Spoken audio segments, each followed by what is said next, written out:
un jour, le premier jour est un jour de rendez-vous, un jour fixé. Donc, Baba a classifié cela. Il a dit le premier jour, c'est le jour de rendez-vous, c'est le jour fixé. Les 7 jours suivants, c'est le jour de Dieu, c'est les jours de Dieu. Et après maintenant, on a les 50 jours. Et les 50 jours pour la restauration. Donc, les 3 divisions des 58 jours m'ont donné un sens à moi maintenant. Tous les 50 jours pour la restauration. Le premier jour, c'est le jour que Dieu a fait, le jour de rendez-vous. Autrement dit, le jour fixé. Ça fait un seul jour. Et après, les 7 jours. Et les 7 jours, c'est le jour de Dieu.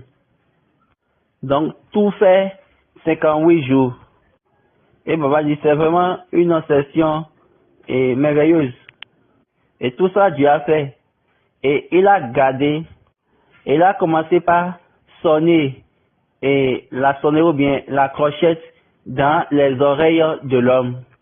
Il a commencé par dire, c'est de cette manière les choses iront. C'est de cette manière les choses passeront. C'est de cette manière, c'est de cette manière. Mais l'homme ne faisait pas attention à ça. On peut faire ça à un moment, ou bien on peut faire ça à un autre moment. L'homme a commencé par penser toute autre chose, par des voies différentes. Mais ça ne dérangeait pas Dieu. Jusqu'à ce que le temps de rendez-vous, le temps fixé, et ce temps de rendez-vous, l'agneau de Dieu est venu. Vous savez déjà que Jésus est l'agneau de Dieu. Et il est venu pour l'agneau de Dieu.